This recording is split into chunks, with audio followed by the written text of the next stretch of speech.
Excellencies, ladies and gentlemen, let me begin by thanking all of you for coming to Vienna and for attending this interesting and important conference.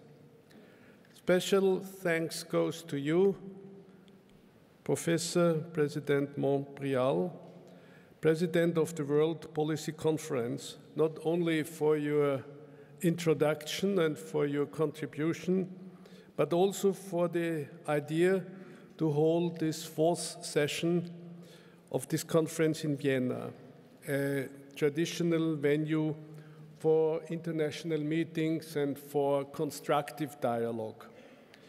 In the next couple of days, you will discuss and examine various aspects of global governance.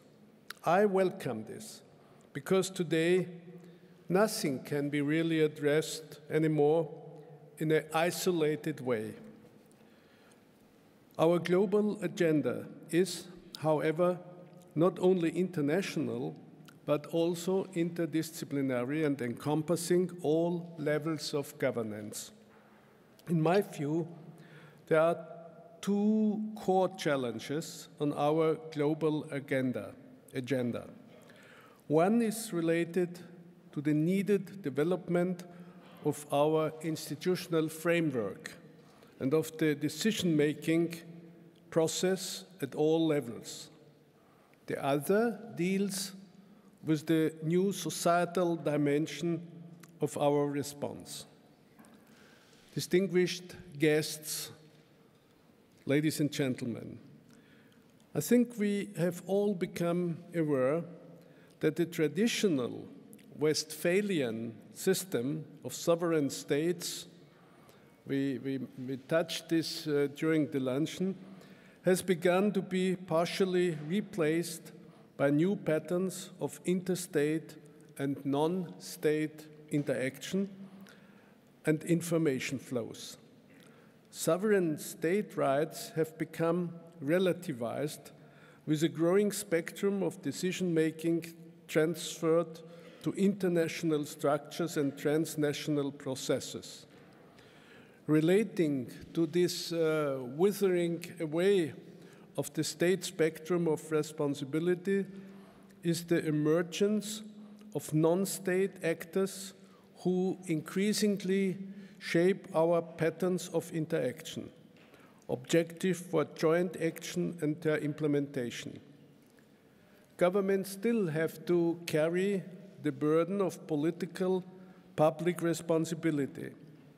But if we look at our global agenda, we will notice that the other institutions have assumed an increasingly significant role in the definition of our global affairs.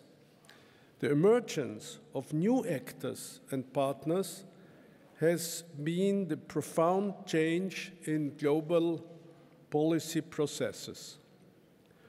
While ever since the Congress of Vienna, almost 200 years ago, multilateral diplomacy used to play the key role in global affairs, we do have today processes which are somehow rather comparable with politics at the national level, starting with issue identification, then issue articulation, leading to negotiations and decision-making.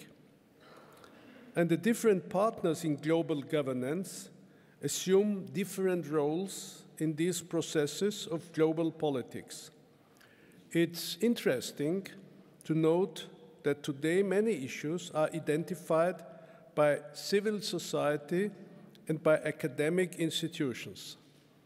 Once a problem has been raised with a broad commitment to its significance, our global elders, congregated in global commissions or panels and supported by academia, are called and invited to articulate the issues we face and the policy options available. The global reports presented to the international community then often form the basis for international decision-making on specific tasks and issues.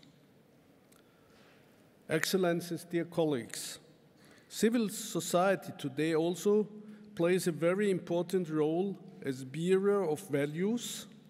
You spoke about values just now, and of certain visions of which issues are to be addressed by the international community. Civil society institutions provide us with assessment and judgments on specific problems and issues.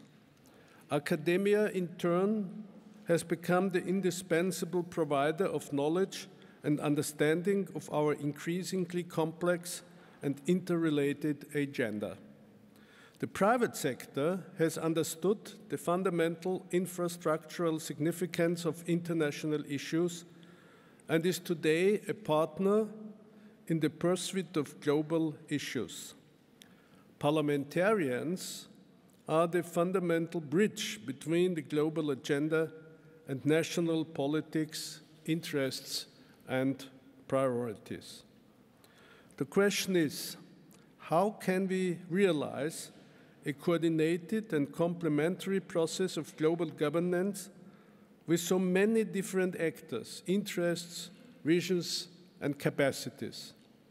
I think global governance cannot be achieved with command and obedience. Institutionally, some creative modes of interaction and consultations have evolved. One important example, is the United Nations, and in particular the United Nations Security Council, inviting non-governmental organizations for informal consultations on issues on which they can provide especially qualified information and opinions to the members of the Security Council, such as, for instance, the role of women in armed conflicts, a real topic in the last years. Many other examples exist.